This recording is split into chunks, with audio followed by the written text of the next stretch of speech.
মুসলিম সম্প্রদায়ের পাশাপাশি অমুসলিম যারা তাদেরও তিনি সাহায্য করতে চান। পাশাপাশি নির্বাচন জোট নিয়ে তার দল কোন অবস্থানে সেটা নিয়েও মন্তব্য করেন হুমায়ুন কবির। তিনি বলেন, সময় এলে প্রত্যেকে জানতে পারবেন।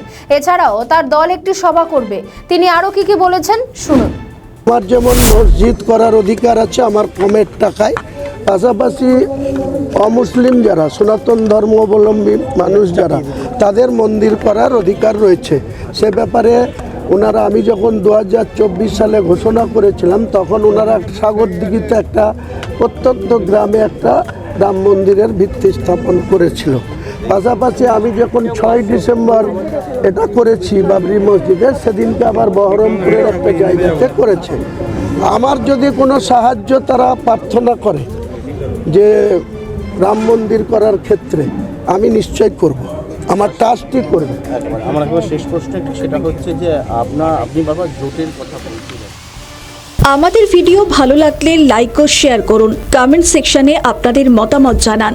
আরও ভিডিও পেতে আমাদের চ্যানেলটিকে সাবস্ক্রাইব করুন এবং প্রতি মুহূর্তে খবরের আপডেট পেতে প্রেস করুন বেল আইকন।